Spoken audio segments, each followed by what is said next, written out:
Ministries.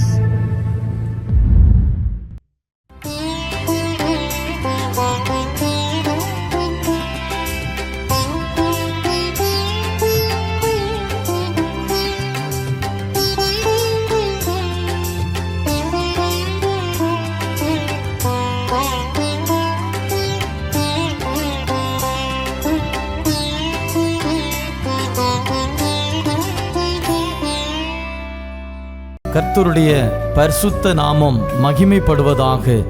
கிறிஸ்துவுக்குள் மிகவும் பிரியமானவர்களே, மகிழ்ச்சிகரமான இந்த 3வது மாதத்தின் முதல் நாளிலே காட் கூசிஸ் மினிஸ்ட்ரி சார்பாக தேவனாகிய கர்த்தர் உங்களையும் உங்கள் குடும்பங்களையும் உங்கள் ஊழியங்களையும் ஆசீர்வதிப்பாராக. தேவனாகிய கர்த்தர் இந்த மாதத்திலே உங்கள் முன்பாக சென்று எல்லா தடைகளையும் அகற்றுவார் என்று விசுவாசித்து அதை உறுதிப்படுத்துகிறேன். தேவனுடைய கிருபையும் சமாதானமும் பாதுகாப்பும் தயவும் உங்களோடு இருக்க வாழ்த்துகிறேன். இந்த மாதத்திலே தேவனாகிய கர்த்தர் நமக்கு முன்பாக சென்று சகல தடைகளையும் நீக்கி நாம் ஜெயம் கொள்ளும்படியாக, நாம் கர்த்தருக்குள் மகிழ்ந்திருக்கும்படியாக அவர் நமக்கு உதவி செய்வார். தொடர்ந்து தேவனுடைய நாமத்தை எல்லா சூழ்நிலைகளிலும் துதிக்கவும் ஸ்தோத்தரிக்கவும் உங்களை ஒப்பு கொடுங்கள். அவருடைய இரக்கம் பெரியது. தொடர்ந்து அவர் உங்களை நடத்த உண்மையுள்ளவராயிருக்கிறார். தேவனாகிய கர்த்தர் உங்களையும் உங்கள் குடும்பங்களையும் ஆசீர்வதிப்பாராக. ஆமென்.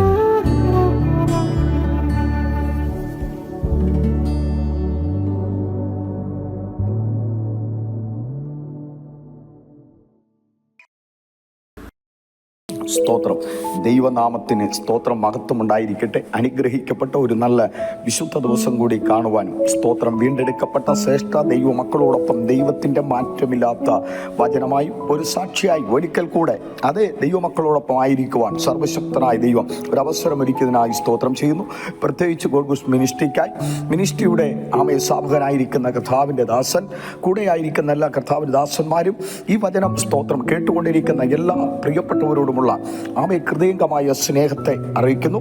അല്പസമയത്തെ ചിന്തയ്ക്കായി ആധാരമായി ദൈവം നമ്മളെ ഏൽപ്പിച്ചിരിക്കുന്ന തിരുവചനത്തിലേക്ക് നമ്മുടെ വിലപ്പെട്ട ശ്രദ്ധകളെ സ്തോത്രം പ്രാർത്ഥനാപൂർവം സ്വീകരിക്കാം. സ്തോത്രം. വിശുദ്ധ വേദപുസ്തകത്തിൽ പുറപ്പാട് പുസ്തകം 3-ാം അധ്യായം സ്തോത്രം 1 മുതൽ വായിക്കുമ്പോൾ യേശു ക്രിസ്തുവിൻ്റെ സ്തോത്രം ഇടപെടൽ മോശയ്ക്ക് ഉണ്ടാകുന്നത് നമുക്ക് കാണാൻ കഴിയും. എന്നാൽ അതിൻ്റെ 7-ാം വാക്യമാണ് നമ്മുടെ സ്തോത്രം പ്രസംഗ വിഷയം. സ്തോത്രം 7-ാമത്തെ വാക്യം. സ്തോത്രം 7-ാമത്തെ വാക്യത്തിൽ മോശയോട് കത്തുന്ന മുൾപ്പടപ്പിൽ നിന്നുകൊണ്ട് കർത്താവ് യേശു ക്രിസ്തു വിളിച്ചു പറയുന്നു. സ്തോത്രം. മോശയെ, എൻ്റെ ജനത്തിൻ്റെ കഷ്ടത ഞാൻ കണ്ടു. സ്തോത്രം 2 പ്രാവശ്യം എടുത്തു പറയുന്നു. ഊഴിയ വേലക്കാർ നിമിത്തമുള്ള സ്തോത്രം അവരുടെ നിലവിളി ഞാൻ കേട്ടു. സ്തോത്രം. 1, നമ്മുടെ കഷ്ടത കാണുന്ന ദൈവം. 2, ഊഴിയ വേലക്കാർ നിമിത്തം എന്ന് പറഞ്ഞാൽ ശത്രു നിമിത്തമുള്ള സ്തോത്രം അടിമനുഖങ്ങളിലിരിക്കുന്ന 430 വർഷക്കാലം 4.5 നൂറ്റാണ്ട് അടിമനുഖത്തിലിരുന്ന ഇസ്രായേൽ ജനത്തിന്റെ നിലവിളി ഞാൻ കേട്ടു. സ്തോത്രം. 2 കാര്യം വ്യക്തമാണ്. 1, ജനത്തിന്റെ കഷ്ടത കാണുന്ന ദൈവം. സ്തോത്രം. 2, ദൈവജനത്തിന്റെ നിലവിളി കേട്ട് ഇറങ്ങി വന്ന് ആ സ്ഥിതിക്ക് മാറ്റം വരുത്തുന്ന നമ്മുടെ കർത്താവ് യേശു ക്രിസ്തു. വിശുദ്ധ വേദപുസ്തകം വ്യക്തമായി വിളിച്ചു പറയുന്നു, മോശയ്ക്ക് 80 വയസ്സ്. അതേ സ്തോത്രം മിഥ്യോമിൽ ഇത്രോവിന്റെ ആടുകളെ മേച്ചുകൊണ്ടിരിക്കുമ്പോൾ സ്തോത്രം ഓരോ പർവ്വതത്തിൽ അതേ സ്തോത്രം ആടുകൾ വിട്ടുകൊണ്ട് നിൽക്കുമ്പോൾ കത്തുന്ന മുൾപ്പടപ്പ് കാണുകയാണ്. കത്തുന്ന മുൾപ്പടപ്പ് കണ്ട് ഇത് എന്ത് എന്നറിയാൻ വേണ്ടി മോശ നടന്നെടുക്കുമ്പോൾ ആ കത്തുന്ന മുൾപ്പടപ്പിനകത്തു നിന്നുകൊണ്ട് യഹോവയായ ദൈവം സ്തോത്രം, മോശേ നീ നിൽക്കുന്ന സ്ഥലം വിശുദ്ധ സ്ഥലമായിരിക്കാൻ, മോശെ എന്ന് വിളിച്ചിട്ട് നീ നിൽക്കുന്ന സ്ഥലം വിശുദ്ധ സ്ഥലമായിരിക്കാൻ കാലിലെ ചെരുപ്പ് അടിച്ചിട്ടിട്ട് വരണം. നിന്നോട് എനിക്ക് ചില കാര്യങ്ങൾ പേഴ്സണലായി സംസാരിക്കുവാനുണ്ട്. എൻ്റെ ജനത്തിന്റെ കഷ്ടത ഞാൻ കണ്ടിരിക്കുന്നു. സ്തോത്രം. മറ്റാരും ജനത്തിന്റെ കഷ്ടത കണ്ടില്ല. നമുക്കറിയാം സ്തോത്രം, ഇസ്രായേൽ യാക്കോബിന്റെ സന്തതിയെ ഇസ്രായേലാക്കി മാറ്റി വർദ്ധിപ്പിച്ചു. മിസ്രൈമിൽ ഇന്ന് അവർ അടിമനുഖത്തിലിരിക്കുന്നു.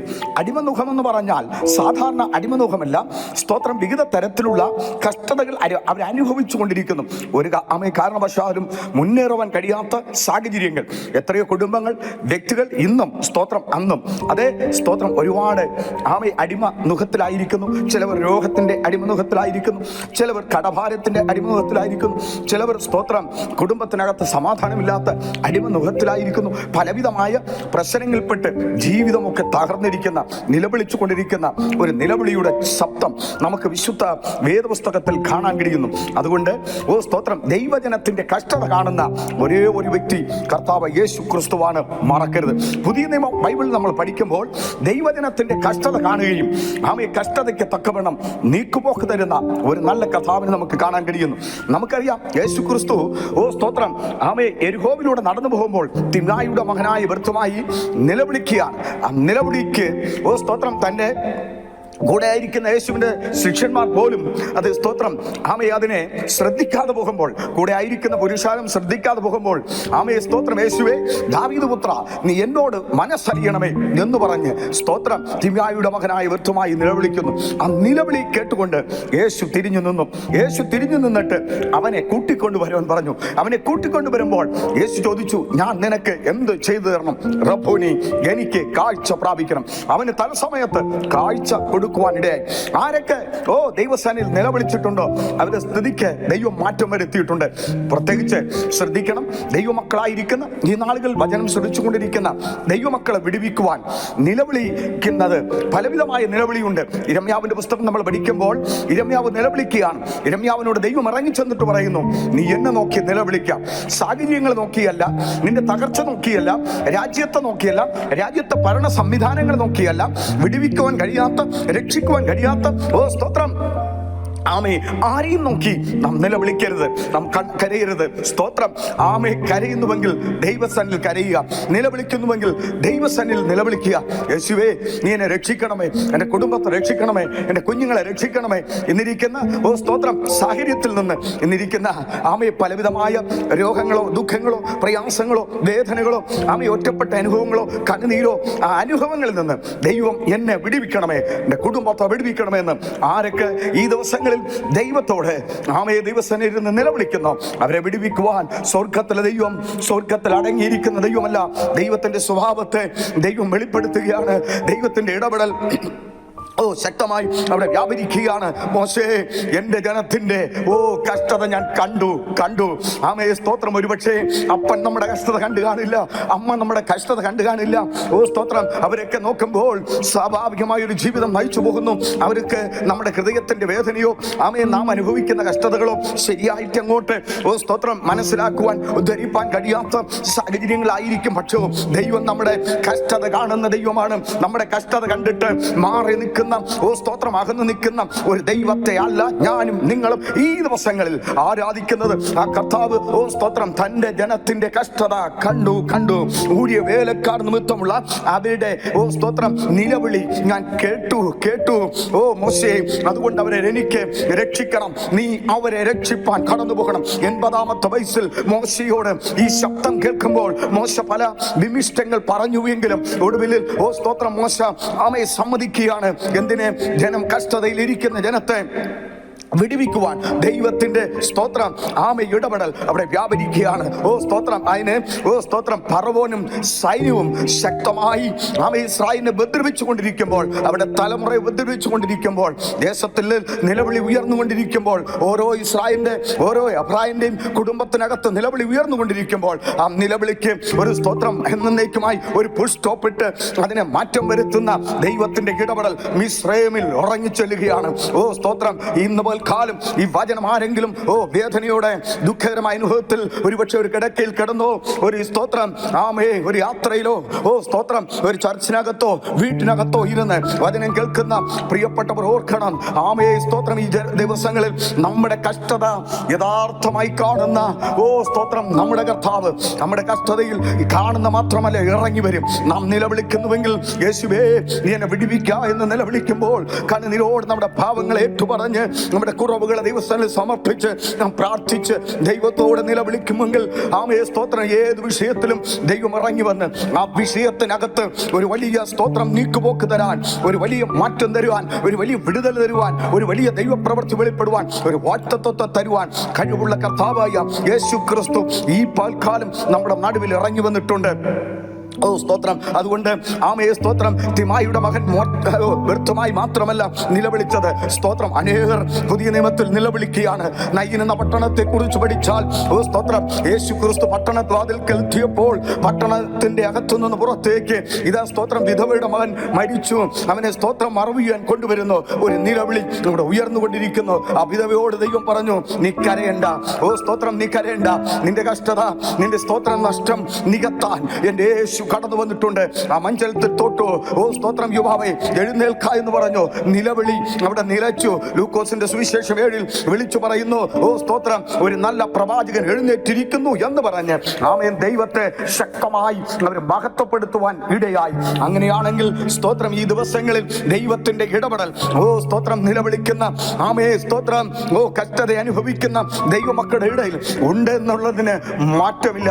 ആരൊക്കെ ദൈവസന്നിധിയിൽ ഈ ദിവസങ്ങളിൽ ആമേ കഷ്ടത അനുഭവിക്കുന്നുണ്ടോ, വേദന അനുഭവിക്കുന്നുണ്ടോ, അത് അധികം കാലം പിന്തുടരുവാൻ, അത് അധികം കാലം നിലനിൽക്കുവാൻ അനുവദിക്കുന്ന ദൈവമല്ല. അതിനൊക്കെ ഒരു ഫുൾ സ്റ്റോപ്പ് ഇട്ടുകൊണ്ട് നിന്നെ ഒരു പുതിയ തലത്തിലേക്ക്, നിന്റെ ഒരു കുടുംബത്തെ പുതിയ തലത്തിലേക്ക്, നിന്റെ തലമുറയെ ഒരു പുതിയ തലത്തിലേക്ക്, നിന്റെ ജോലിയെ, ഓ സ്തോത്രം, നിന്റെ ഭവനത്തെ, ആമേ നിന്റെ സയേത്, ഓ സ്തോത്രം, ഇരുളടഞ്ഞ സാഹചര്യത്തെയും ഉയർത്താൻ കഴിവുള്ള കർത്താവ് ഇന്ന് സ്തോത്രം, ഈ കഷ്ടത, നീ അനുഭവിക്കുന്ന കഷ്ടത ആരും കണ്ടില്ലെങ്കിലും, ഓ സ്തോത്രം, യഹോവയായ ദൈവം യേശു കർത്താവ് നിന്റെ കഷ്ടത കാണുന്നുണ്ട്. യേശു കർത്താവ് ഓ നിന്റെ നിലവിളി കേൾക്കുന്നുണ്ട്. ആമേൻ, നിന്റെ നിലവിളി കേട്ടുകൊണ്ട് കർത്താവ് ഇറങ്ങി വരും, നിശ്ചയമായും ഇറങ്ങി വരും. നീ മരണക്കിടക്കയിൽ നിന്ന് മാറ്റി വിരിച്ചു എന്ന് ദാവീദ് 40-ാം സങ്കീർത്തനത്തിൽ ആമേ പറഞ്ഞതുപോലെ തന്റെ ദീനക്കിടക്കയിലായിരുന്ന ദാവീദിനെ താൻ ആമേ സ്തോത്രം കൊട്ടാരത്തിനകത്തിരുന്നു കൊണ്ട് നിലവിളിച്ചു. എല്ലാവരും വിധി എഴുതുകയാണ്. ഇനി ദാവീദ് സ്തോത്രം പുറത്തു വരില്ല. ആ നിലകളിൽ ദൈവം ദാവീദിനെ പുറത്തു കൊണ്ടുവന്ന് സ്ഥിതിക്ക് മാറ്റം വരുത്തി.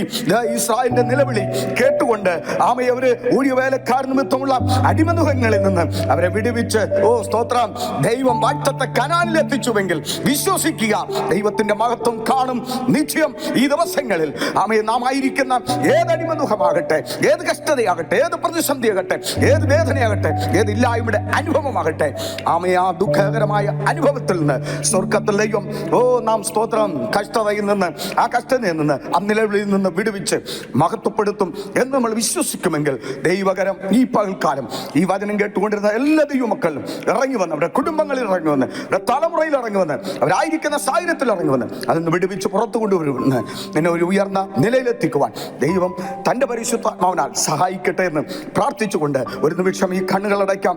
ആമേ സ്തോത്രം, നല്ല കർത്താവേ, ഞങ്ങളെ കേൾപ്പിച്ച നല്ല ആലോചനകൾക്കായി സ്തോത്രം ചെയ്യുന്നു. മിനിസ്ട്രിയുടെ പ്രവർത്തനങ്ങളെയും ദൈവം വിശാലപ്പെടുത്തണം.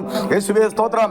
ആമേ കേട്ടുകൊണ്ടിരുന്ന എല്ലാ പ്രിയപ്പെട്ടവരെയും അനുഗ്രഹിക്കണം. അവരുടെ രോഗങ്ങൾ, ദുഃഖങ്ങൾ, പ്രയാസങ്ങൾ തുടങ്ങിയ അടിമനുഖത്തിൽ നിന്ന്, ആമേ അവരുടെ കഷ്ടതയിൽ നിന്ന്, അവരുടെ സ്തോത്രം നിലവിളിയിൽ നിന്ന് ഒരു വലിയ വിടുതൽ നൽകി ജയത്തോടെ ദൈവത്തെ ആരാധിച്ച് മുന്നേറുവാൻ എല്ലാവരെയും ദൈവം അവിടെ നിന്ന് സഹായിക്കണമെന്ന് പ്രാർത്ഥിക്കുന്നു. അവിടുന്ന് നല്ല വചനങ്ങളെ ദൈവം ഞങ്ങൾക്ക് നൽകിയതിനാൽ സ്തോത്രം ചെയ്യുന്നു. മോശെ അതിനുവേണ്ടി കരങ്ങൾ എടുത്തു ഉപയോഗിച്ചതുപോലെ ഈ ദിവസങ്ങളിൽ ഞങ്ങളെയും അതിനുവേണ്ടി കരങ്ങൾ എടുത്ത് ഉപയോഗിക്കണമെന്ന് പ്രാർത്ഥിക്കുന്നു. പ്രാർത്ഥന സ്വീകരിച്ചുകൊണ്ട് സ്തോത്രം യേശുവിൻ നാമത്തിൽ തന്നെ. ആമേ, ആമേ, ആമേ. എന്റെ സങ്കേതം, നീ എന്റെ കോട്ടയും, നീ എന്റെ പ്രാണനാഥൻ, നീ എൻ ദൈവം. നീ എന്റെ സങ്കേതവും, നീ എന്റെ കോട്ടയും, നീ എന്റെ പ്രാണനാഥൻ, നീ എൻ ദൈവം. ആരാധിക്കും ഞാൻ പൂർണ്ണ ഹൃദയമോടെ, തേടും നിൻ മുഖം ജീവകാലമെല്ലാം, സേവിച്ചിടും ഞാനും സർവവുമായി അടിയനിതാ, അടിയനിതാ ദേവാ, അടിയനിതാ ദേവാ.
വൈദ്യനും നീ എൻ്റെ ആലംബനും നീ എൻ ദൈവം. ആരാധിക്കും ഞാൻ പൂർണ്ണ ഹൃദയമോടെ, തേടും നിൻ മുഖം ജീവകാലമെല്ലാം. സേവിച്ചിടും ഞാനൻ സർവവുമായി അടിയനിതാ. അടിയനിതാ ദേവാ, അടിയനിതാ ദേവാ, അടിയനിതാ ദേവാ, അടിയനിതാ.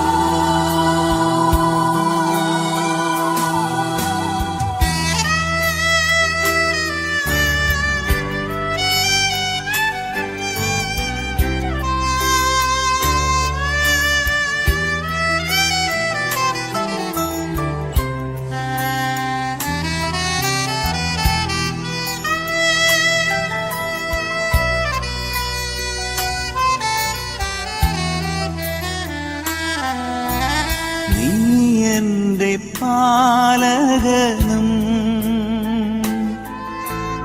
നീ എൻ്റെ ആശ്വാസവും,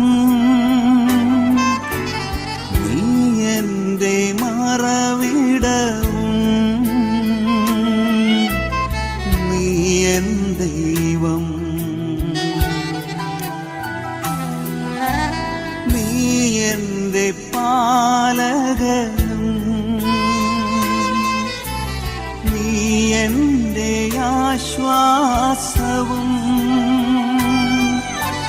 നീ എൻ്റെ മറവിടവും,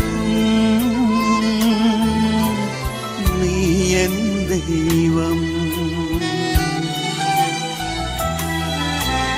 ആരാധിക്കും ഞാൻ പൂർണ്ണ ഹൃദയമോടെ, തേടും നിൻ മുഖം ജീവകാലമെല്ലാം. സേവിച്ചിടും ഞാനൻ സർവവുമായി അടിയനിതാ. ആരാധിക്കും ഞാൻ പൂർണ്ണ ഹൃദയമോടെ, തേടും നിൻ മുഖം ജീവകാലമെല്ലാം. സേവിച്ചിടും ഞാനൻ സർവവും